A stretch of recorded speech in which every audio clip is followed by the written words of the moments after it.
जहाँ कठोरता के पीछे छिपी नरम भावनाएं सामने आती है, जाने कैसे एक अनोखा रिश्ता और पछतावा दिल को बदलने पर मजबूर कर देता है।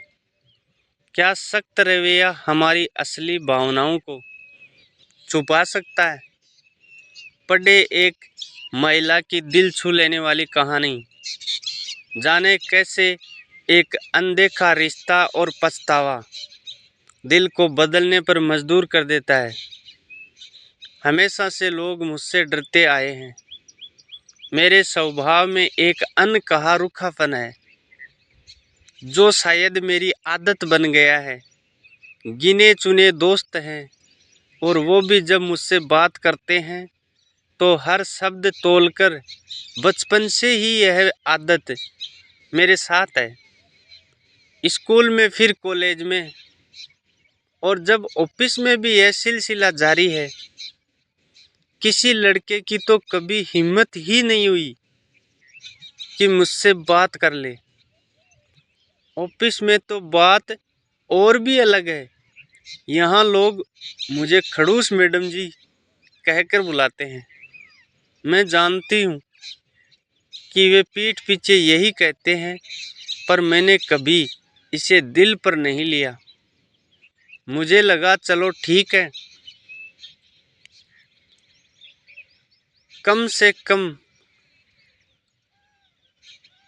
रखो, यही सही है। लेकिन ऑफिस में एक इंसान ऐसा था जो मुझे पसंद करता था। मुझे उसकी नज़रें महसूस होती थी, हालांकि उसकी भी हिम्मत नहीं थी कि सामने आकर कुछ कह सके। ऑफिस की खुसर पुसर से मुझे पहले ही पता चल चुका था कि वह मुझे पसंद करता है, लेकिन मैं हमेशा उसकी अनदेखी करती रही। शायद मुझे यह जताना आता ही नहीं था कि कोई मेरे करीब आ सकता है।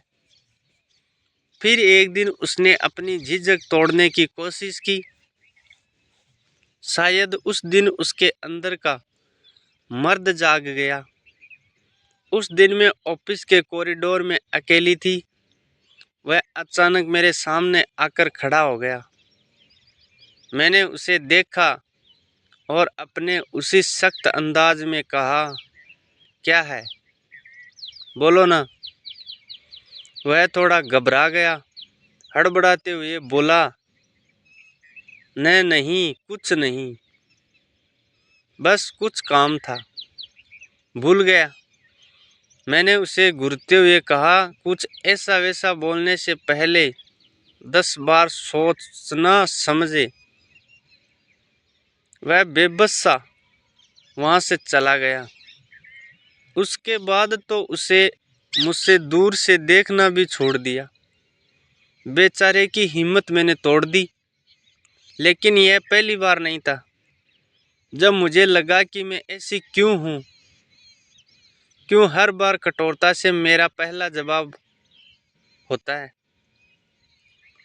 क्यों मैं हर किसी से खुद को दूर रखने की कोशिश करती हूँ? अब जब मैं उस दिन को याद करती हूँ तो खुद पर गुस्सा आता है। क्यों मैंने उसे ऐसा महसूस कराया? क्यों मेरी शक्ति ने उसे और दूर कर दिया? सच कहूँ तो अब मुझे उसकी नज़रों का इंतज़ार होता है, लेकिन वह तो अब दूर दूर रहता है, जैसे मैं कोई इंसान ना हूँ, कुछ और ही हूँ। शायद मैं ही गलत हूँ। मेरी यह शक्ति अब मुझे बोझ सी लगने लगी है। दिल में सवाल उठता है, क्या सच में इतनी खड़ूस हूँ कि कोई मुझसे अपने दिल की बात भी न कह सके? या फिर मैं अपनी ही दीवारों में कैद हो गई हूँ? अब मैं सोचती हूँ, काश उस दिन मैंने उसे थोड़ा आराम से सुना होता, शायद कुछ और कहने की हिम्मत कर लेता। अब मुझे अपनी खड़ूसियत पर गुस्सा आता है, लेकिन शायद अब देर हो चुकी है। ऑफिस में मैंने उसे कभी इधर उधर की बातें करते या दूसरों की तरफ टाइम पास करते नहीं देखा। वह हमेशा अपने काम में डूबा रहता था, जैसे उसे दुनिया से कोई मतलब ही नहीं है। यह बात मुझे पहले कभी नहीं खली, क्योंकि मेरी आदत ही ऐसी थी। मैं भी गिनी चुनी लड़कियों से काम की बातें करती थी और बाकी सब मुझसे दूरी बनाए रखते थे। लेकिन अब जब उसके बारे में सोचती हूँ तो दिल में अजीब सी बेचैनी होने लगी। मैं चाहती हूँ कि कोई उसकी बात करे, कोई मुझे बताए कि उसने उस दिन के बाद क्या सोचा, क्या महसूस किया। क्या उसने मेरे उस सख्त लहजे को दिल पर ले लिया, या फिर उसने मुझे पूरी तरह से नज़रअंदाज करना ही बेहतर समझा। अब मुझे यह भी जानने की बेचैनी है कि वह इंसान अंदर से कैसा है। क्या वह सच में उतना अच्छा लड़का है जितना मुझे लगता है। मैंने कभी उसके बारे में ज़्यादा सोचा नहीं, लेकिन अब हर बार उसकी याद आती है। मैं चाहती हूँ कि कोई मुझे बताए कि वह कैसा इंसान है। हर बार जब उसकी शांत नज़रें और झिझकता चेहरा याद आता है तो लगता है कि मैंने एक अनमोल रिश्ता खो दिया। काश उस दिन मैंने अपनी आवाज़ को थोड़ा नरम कर लिया होता। काश मैंने उसे सुनने की कोशिश की होती। अब ये सोचकर दिल और भारी हो जाता है कि क्या वह मुझे अब भी उसी तरह देखता है जैसे कभी देखा करता था। मैं अपने इस खड़ूस रवैये से खुद तंग आ चुकी हूँ, पर ये इमेज मेरी खुद की बनाई हुई है और इससे बाहर निकलना इतना आसान नहीं है।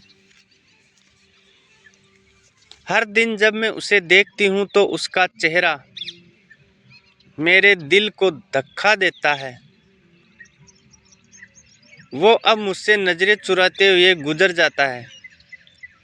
मैं उसे रोकना चाहती हूँ, उससे बात करना चाहती हूँ, लेकिन जैसे ही मौका आता है मेरे होंठ बंद हो जाते हैं।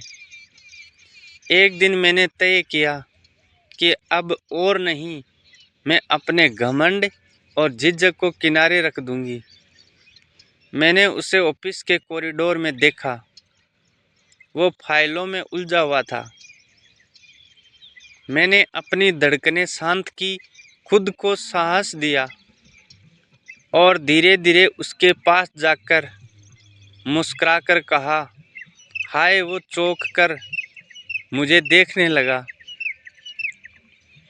कुछ पल के लिए तो ऐसा लगा जैसे समय ठहर गया हो।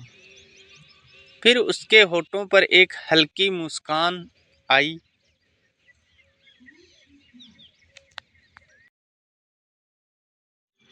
आज के लिए इतना ही दोस्तों।